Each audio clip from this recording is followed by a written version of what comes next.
우리는 지난 몇 주 동안 강력하고 화려했던 솔로몬 왕조 시대에 일어났던 일들을 살펴보았습니다. 솔로몬이 40년간 태평 세월을 구가하고 평화롭게 나라를 다스린 후에 세상을 떠났습니다. 통역 필요하네요. 솔로몬의 아들 르호보암이 아버지의 대를 이어 왕위에 오르게 되는 과정이 순탄하진 않았죠. 그는 아버지가 이루어 놓은 강력한 단일 국가를 계승할 수 있는 기회를 잃어버리고 말았습니다. 그것은 르호보암의 결정적인 판단의 실패의 원인이 있었습니다. 만일 그가 슬기롭게 왕위를 계승을 했다면 나라가 분열되는 비극을 막을 수가 있었을 것입니다. 그러나 불행스럽게도 그 기회를 놓치고 말았습니다. 오늘은 르호보암의 어리석은 선택과 그 결과가 얼마나 비극적이었는가에 대해서 말씀을 드리고자 합니다. 사람은 누구나 순간순간 선택을 해야 될 때가 많고 또 그렇게 살아가고 있잖아요. 올바른 선택의 결과는 그 장래가 축복스럽지만 어리석은 결정을 하게 되면 나중에 후회해도 돌이킬 수 없는 큰 비극을 초래할 수가 있습니다. 르호보암의 아버지 솔로몬이 세상을 떠났습니다. 왕위를 계승하게 될 왕자였던 르호보암은 세겜이라는 곳으로 갔지요. 이 세겜은 갈릴리 바다와 또 남쪽에 있는 사해 바다 그 중간점에 위치한 도시인데 예루살렘에서 북쪽으로 한 65km, 그러니까 한 150리 정도 떨어진 곳에 있었습니다. 이 세겜이라는 곳은 유서 깊은 도시거든요. 옛날에 아브라함이 하란에서 가나안 땅에 들어왔을 때 처음에 도착했던 곳이 세겜이고, 이곳에서 이제 제사를 드렸고 또 하나님의 약속을 받은 그런 곳이기도 하죠. 하나님께서 아브라함에게 이 땅을 너와 내 자손에게 주겠다 이렇게 말씀하셨던 곳이 바로 세겜입니다. 그뿐 아니라 뒤에 야곱은 외삼촌 라반의 집에서 돌아와서 처음에 장막을 쳤던 곳이 또 바로 이 세겜이었습니다. 그리고 제단을 쌓은 곳이기도 하죠. 그는 나중에 하몰이라는 사람에게 은 100개를 주고 이 세겜 땅을 사들이기도 했습니다. 이렇게 세겜과 이스라엘은 인연이 깊은데 이 르호보암은 그 세겜 땅으로 자기가 왕위를 다시 재확인하기 위해서 갔습니다.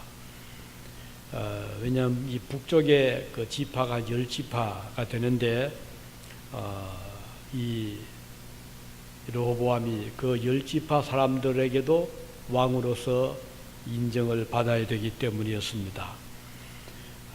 이 10지파를 대표해서 여로보암이라는 사람이 나타나서 이 르호보암을 기다리고 있었죠. 그는 북쪽의 10지파를 대표해서 르호보암에게 한 가지 중요한 제안을 했습니다. 요청을 합니다. 본서 역대하 10장 4절에 보면 이런 기록이 나오죠. 왕의 아버지가 우리의 멍에를 무겁게 하였으나 왕은 이제 왕의 아버지가 우리에게 시킨 고역과 매운 무거운 멍에를 가볍게 해 주십시오. 그리하시면 우리가 왕을 섬기겠습니다. 이런 이제 제안을 합니다. 이 뜻은 솔로몬이 재위할 동안에 우선 왕궁을 지었잖아요. 13년에 걸쳐서.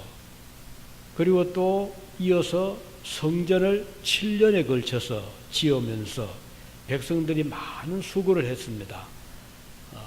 노력도 바치고 재산도 바치고 또 거의 기진맥진할 정도로 20년 동안을 왕궁을 짓는 일, 성전을 짓는 일 등으로 백성들이 많이 이제 지쳐 있었거든요. 그래서 이 여로보암은 그 백성들의 뜻을 모아서 새로 왕위에 오를 솔로몬의 아들 르호보암에게 이제 좀 일을 이제 조금은 쉬고 백성들에게 세금도 좀 가볍게 하고 평안히 쉴 수 있게 해주면 우리 북쪽 이스라엘 여러 지파들이 당신을 왕으로 잘 섬기겠습니다. 이렇게 제안을 했습니다.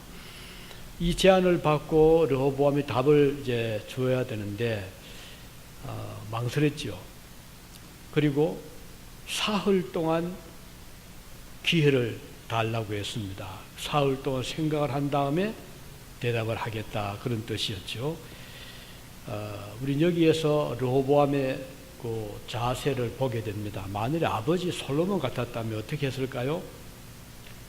사흘 동안 기회를 잡을 수 있겠지만 솔로몬 같았으면 하나님께 꿇어 엎드려 기도했을 것입니다. 하나님께 기도하고 물어보고 답을 하겠습니다, 이렇게 대답했겠죠. 그런데 르호보암은 아버지의 믿음을 이어받지 못했어요. 사흘 동안 날짜를 받은 다음에 르호보암은 사람들을 이제 만나 보려고 했습니다. 처음 만난 사람들은 아버지 솔로몬 때 같이 일을 했던 원로들이었죠. 신하들, 나이도 들고 국정 경험도 많고 또 인생의 경험을 많이 겪은 연로한 원로들을 모아서 그들에게 의견을 물었습니다. 지금 저 북쪽에 10지파를 대표해서 여로보암이 나에게 이런 제안을 해왔는데 답을 어떻게 하면 좋겠습니까? 이렇게 물었습니다. 그러자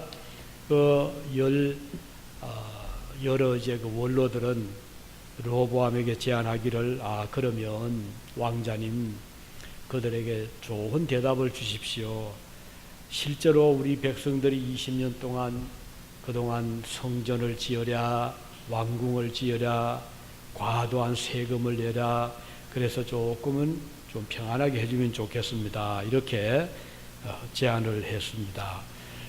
그런데 그 제안이 마음에 안 들었어요. 르호보암, 이 패기만만하고 또 청년의 그 어떤 열정을 가지고 있었던 르호보암은 좀 더 백성들을 강하게 좀 일도 더하게 하고 세금도 더 많이 거두어서 자기의 권력을 좀 다지고 싶었거든요. 그래서 그 원로들의 말이 마음에 안 들어가지고 일단은 보류해놓고 젊은 자기와 같이 자랐던 청년들을 불러 모았어요. 그리고는 자문을 구했죠. 청년들은 생각이 이 원로들과 달랐죠. 여기 르호보암 마음에 쏙 드는 말을 해준 겁니다. 그러면 왕이 되면 권력이 필요하니까 더 강하게 밀어붙여야 된다. 세금도 더 많이 거두어야 되고 일도 더 시켜서 백성들을 꽉 잡아야 권력이 탄탄해질 것이니 오히려 그들을 더 강하게 압박을 하겠다고 대답을 해야 된다, 이렇게 제안을 한 겁니다. 자, 우린 이 사건을 통해서 왜 르호보암이 잘못된 선택을 했는가 하는 점을 생각을 하겠습니다. 르호보암이 이 두 의견을 듣고 선택을 하긴 했는데 젊은 사람들, 그러니까 백성들을 더 압제하고 더 힘이 들게 하고 권력을 쌓기 위해서 기초를 더 다지게 하기 위한 이 선택을 하게 된 이유는 그는 하나님의 뜻을 묻지 아니하고 사람들을, 이 사람 만나고 저 사람 만나고 원로들 만나고 청년들 만나는 사람들의 뜻을 묻기 위해서 동분서주했거든요. 다시 말하면 그는 하나님의 뜻에 대해서는 관심이 없었다는 것이 결정적인 실패의 원인이었습니다. 솔로몬은 어떻게 했죠? 왕이 되기 직전에 솔로몬은 하나님 앞에 간절히 기도했잖아요. 1000번의 제사를 드리고 장차 어린 나이에 이 나라를 맡아야 되는데 하나님 저에게 지혜를 주십시오 하고 기도를 했습니다. 간절하게 하나님의 도우심을 간구했잖아요. 그 결과 하나님은 솔로몬에게 지혜를 주시고 판단력을 주셨던 것입니다.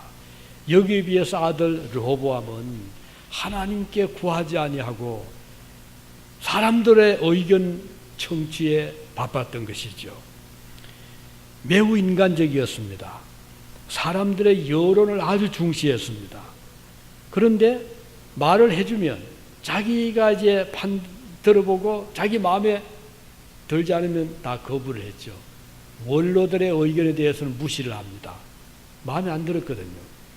젊은 자기 친구들의 의견은 마음에 속 들었어요. 그래서 르호보암은 젊은이들의 그 자문을 받아들이게 된 것입니다.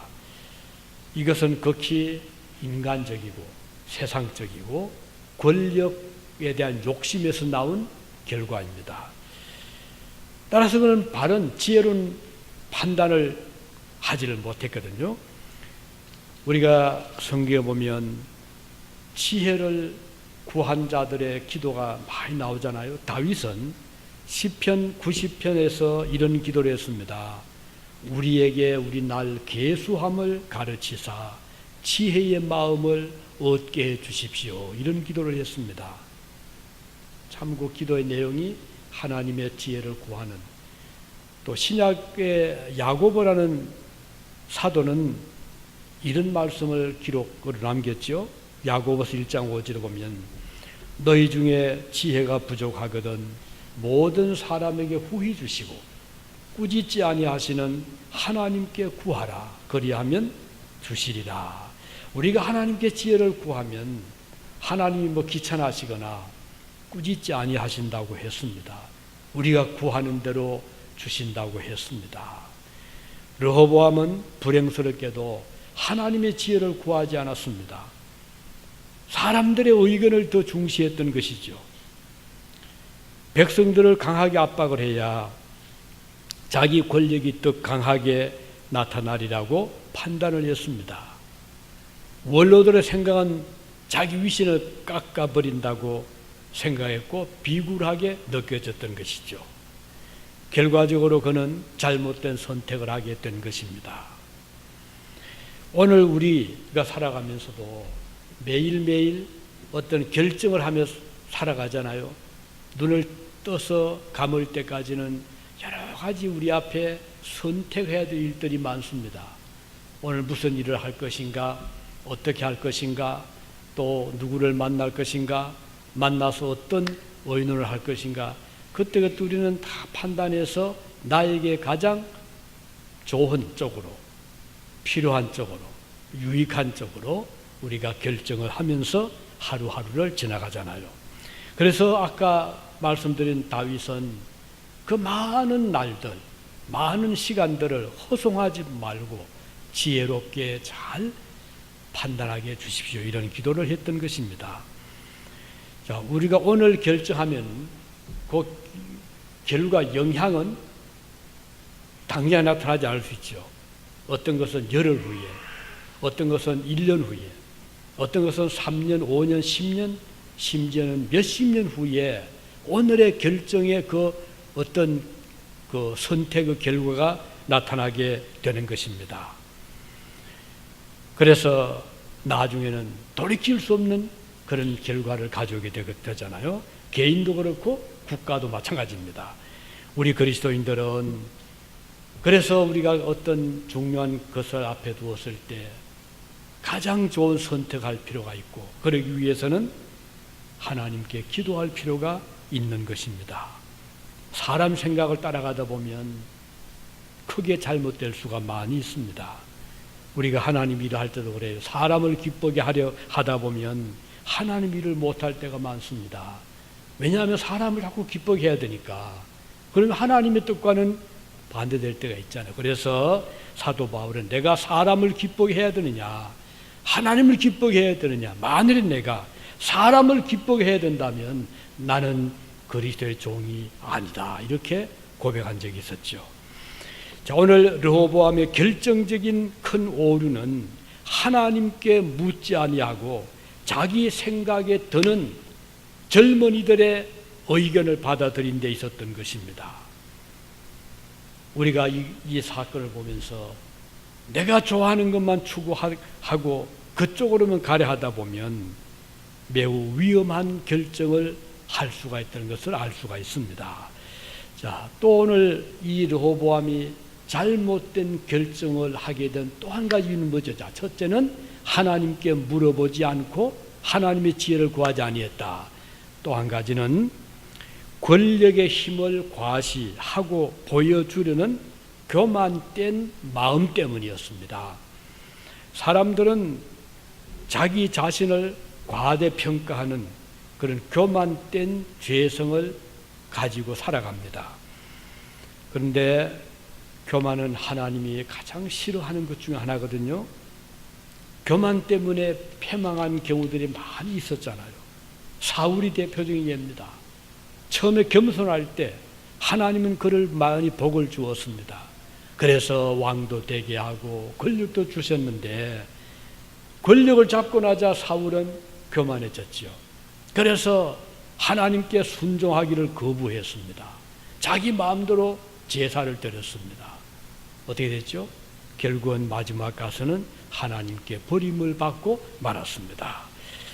교만은 하나님이 가장 싫어하시고 징계하시는 죄입니다.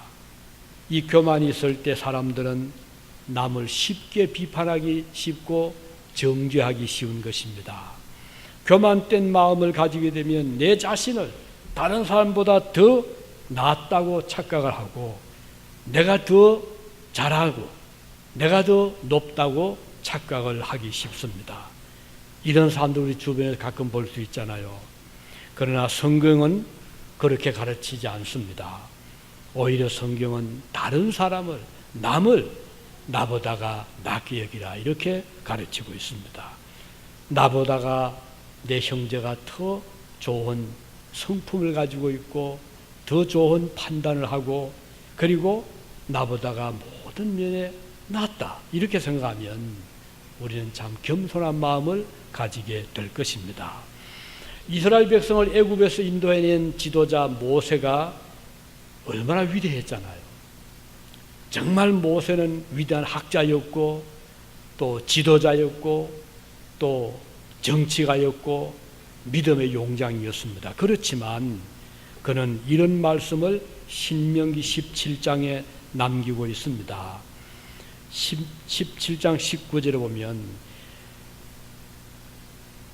이 율법서를 등사 필거 베껴서 평생에 옆에 두고 읽어서 그 하나님 여호와 경외하기를 배우며 이 율법의 모든 말과 규례를 지켜 행하라.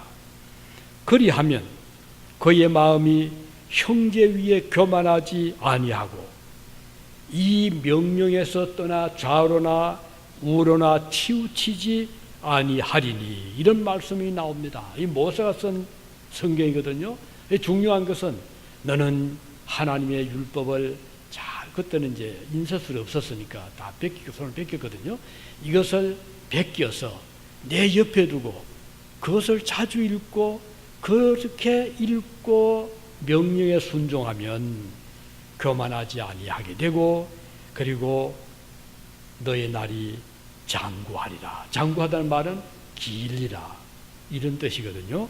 그래서 우리는 모세 같은 위대한 하나님의 일꾼도 이렇게 교만을 경계하고 겸손을 강조했던 것을 볼 수가 있습니다. 우리 예수님 당시 제자들 가까이 주님 가까이 제자들도 때로는 교만했거든요. 서로 자기가 높다고 우기기도 했었잖아요. 그러니까 주님이 얼마나 그들을 볼 때 답답하셨겠습니까? 마가복음 10장 42절에 보면 이런 말씀이 나옵니다. 예수께서 이러시되 이방인의 집권자들이 그들을 임의로 주관하고 그 고관들이 그들에게 권세를 부리는 줄을 너희가 알거니와 너희 중에는 그렇지 않을지니 너희 중에 누구든지 크고자 하는 자는 너희를 섬기는 자가 되고 너희 중에 누구든지 어떠함이 되고자 하는 자는 모든 사람의 종이 되어야 하리라. 인자가 온 것은 섬김을 받으려 함이 아니라 도리어 섬기려 하고 자기 목숨을 많은 사람의 대속물로 주려 함이니라. 주님의 말씀입니다. 참된 권위, 권력, 힘은 억압에서 나오는 것이 아니라 섬김에서 나온다는 사실입니다. 세상에서 높은 지위에 있는 사람이 섬김을 받는 것을 당연하게 여기겠지만 하나님의 나라에서는 그렇지 않습니다. 높은 자리에 있는 사람일수록 섬기는 것이 하나님 나라의 당연한 자세요, 태도입니다. 르호보암은 자기가 왕이 되면 백성들 위에 군림하고 권력을 휘두르고 억압을 하겠다는 생각을 잘못한 것입니다. 우리가 믿음 생활할 때 첫째도 겸손이고 둘째도 겸손입니다. 이 겸손한 마음을 버리는 그 순간에는 그 마음 속에 교만이 찾아오게 되기 때문입니다. 교만은 자기 자신을 파멸시킵니다. 그리고 공동체를 어지럽게 합니다. 교만한 사람은 다른 사람들의 말에 귀를 기울이려 하지 않습니다. 자기 주장을 계속 세우려고 합니다.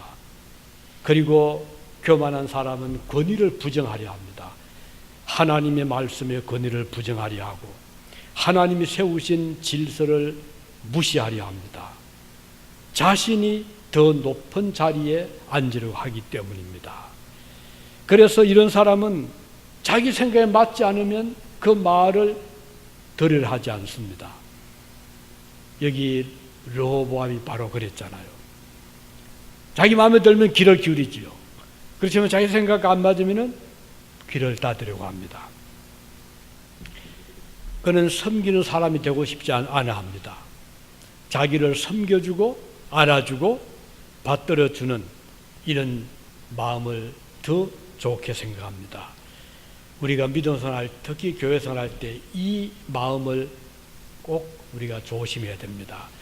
그래야 교회 생활에 성공을 하게 되기 때문입니다. 요즘 미국에서 그런 말 하잖아요. 처치 헌팅이라는 말을 합니다. 교회를 사방 이제 다녀보고 자기를 알아주고 섬겨주는 교회를 찾아가려 하는 것입니다. 아주 좋아 보이지만 사실은 불행한 것입니다. 이 세상 교회가 나를 섬겨주고 알아주는 교회가 어디 있습니까? 그러다 보니까 철새처럼 이 교회 몇 달 다니다가 저 교회 몇 달 다니다가 이렇게 해서 평생을 내 교회 없이 다니는 자들이 대도시는 참 많이 있거든요. 우리는 하나님 앞에 겸손한 자세로 내가 이 교회의 조인에서 어떻게 섬길 것인가, 형제를 섬긴, 교회를 섬기는, 또 우리가 이웃을 섬기는 이런 마음의 자세를 가진다면 하나님 그를 반드시 귀하게 사용할 것입니다. 르호보암은 어리석은 판단을 했습니다. 결과로 잘못된 결정을 했죠. 자, 이렇게 해서 이제 북쪽의 10지파들이 르호보암의 대답을 듣고는 실망을 합니다. 어떻게 됐죠? 우리는 르호보암을 왕으로 못 모신다 해가지고는 나라가 분열되고 말았어요. 북쪽 10지파는 이스라엘이라는 나라를 세우게 되고 르호보암은 남쪽에 있는 유다와 베냐민 두 지파만의 왕이 되고 말았죠. 이렇게 해서 남북으로 갈라지게 됩니다. 언제까지요? 나라가 없어질 때까지. 참 보세요. 자, 북쪽은 아수르가 점령을 해버리잖아요. 남쪽은 바벨론이 점령을 했어요. 그리고는 그들을 완전히 식민 통치를 했습니다. 그러다가 헬라가 통치했잖아요. 헬라가 망한다 로마가 통치했죠. 예수님 때 로마 시대거든요. 로마가 무너지면서 유대 나라는 그때부터 나라가 없어지고 얼마 동안 2000년 동안 유대 나라는 차치에 사라지고 말아요. 그리고 그 지역을 팔레스틴이 점령을 하고 말았잖아요. 이건 매우 불행한 역사를 그들은 겪게 된 것입니다. 그 이유가 바로 르호보암의 잘못된 선택, 교만된 마음에서 일어난 것입니다. 자, 우리는 이 사건을 보면서 참 한 사람의 어리석은 판단의 결과로 한 국가가 넘어지는 것을, 쓰러지는 것을 보게 됩니다. 이건 국가뿐인가요? 개인도 마찬가지죠. 오늘 우리의 하루하루의 삶은 내일, 훗날에 우리 자신을 짓게 되는 것입니다. 오늘 여러분과 제가 어떤 일을 결정하냐에 따라서, 어떻게 결정하냐에 따라서 내일의 우리의 삶이 달라지게 될 것입니다. 하나님을 믿고 의지하는 성도라면 어떤 일을 앞에 두고 결정하기 전에 어떻게 해야 되죠? 먼저 하나님 앞으로 기도하자. 그래서 가족들이 함께 기도하고, 자녀와 함께 기도하고, 성도들과 함께 기도하고, 그 기도 끝에 하나님의 지혜를 받을 때 그는 안심하고 선택할 수가 있는 것입니다. 이렇게 선택하면 가면 갈수록 그때 참 선택 잘했다 하는 그런 것을 깨닫게 될 것입니다. 사람들 찾아다니면서 이 사람에게 물어보고 저 사람에 물어보고 내 마음에 안 드는 것도 거부하고 이렇게 하다 보면 지혜롭게 보일 수 있을지 모르지만 사실은 매우 어리석은 결정을 하게 되는 것입니다. 우리는 어려울수록, 바쁠수록 급하게 서둘 것이 아니라 그래서 우리는 하나님께 기도할 필요가 있는 것입니다. 그런 말을 했죠. 나는 바쁘기 때문에 기도합니다. 그 굉장히 의미 있는 말이에요. 대개 사람들은 바쁘면은 기도를 하지 않습니다. 바쁘면은 믿음으로 주님을 바라보지 않습니다. 그러나 진정으로 지혜로운 사람이라면 중요한 일 앞에 둘수록, 바쁠수록 하나님 앞에 기도하고 주님의 응답을 기다리는 것입니다. 그렇게 해서 일을 결정을 하면 후회가 없게 되고 두고 가면 갈수록 그 결정이 얼마나 옳았던가를 깨닫게 될 것입니다. 우리는 사람의 말에 귀를 기울이거나 내 마음에 맞는 말을 해주는 사람들 찾아다닐 것이 아니라 하나님께서 우리의 기도에 어떤 응답을 주시는가를 귀를 기울여 들어야 될 것입니다. 하나님의 말씀에 주의를 기울여야 될 것입니다. 그 결과는 가장 지혜로운 판단을 하게 되기 때문입니다. 후회 없는 결정을 하게 되는 것입니다. 개인도 그렇고 가정사도 그렇고 교회 일도 마찬가지입니다. 미국에 내셔널 프레이데이가 있잖아요. 국가 기도 날이 있습니다. 물론 교회뿐 아니라 그때는 대통령도 그 강요들도 상하 양 국회의원들도 나라를 위해서 기도를 하는 이 미국의 전통이고 미국의 힘입니다. 오늘 우리가 여러 가지를 매일같이 겪잖아요. 그럴 때 우리가 어떻게 될까요? 하나님 앞에 기도하는 이런 자세를 가질 필요가 있는 것입니다. 이렇게 되면 비록 여러 가지 세상 세력들이 우리를 향해 도전도 하고 공격도 하지만 하나님의 능력을, 지혜를 받은 성도들이기 때문에 이런 것들을 다 이겨나갈 수가 있는 것입니다. 이런 백성은 결코 나라가 망하지 않습니다. 개인도 마찬가지입니다. 우리 앞에 매일같이 도전하는 여러 가지 세상의 세력들을 향하여 하나님의 지혜로운 힘입어서 올바른 판단을 하고 결정을 해서 모든 세상의 권력을, 세력을 향하여 승리하는 우리가 되어야 되겠습니다. 주님께서 말씀하셨죠. 요한복음 16장 33절에 이것을 너희에게 이르는 것은 너희로 내 안에서 평안을 얻게 누리게 하려 함이라. 세상에서는 너희가 환난을 당하나 담대하라. 내가 세상을 이겼노라. 하나님의 이런 놀라운 능력과 축복이 함께해서 우리의 삶의 순간순간 어떤 중요한 일을 결정해 드릴 때 하나님 앞에 기도하시고 결정을 따르시면 지금 당장 보기는 이래서 될까 걱정스러울 수도 있겠지만 지나고 나면 그때 참 너무 결정 잘했다. 그때 하나님의 도우심이 함께하지 아니했다면 내가 잘못된 결정을 할 뻔했다 하는 그런 참 생각을 가지게 될 것입니다. 바라인 여러분들이 이런 르호보암의 이 경험을 통해서 우리는 좀 더 솔로몬처럼 지혜로운 하나님의 뜻을 구하고 하나님 뜻을 존중하고 주님의 뜻에 귀를 기울이는 자들이 되시기를 바랍니다.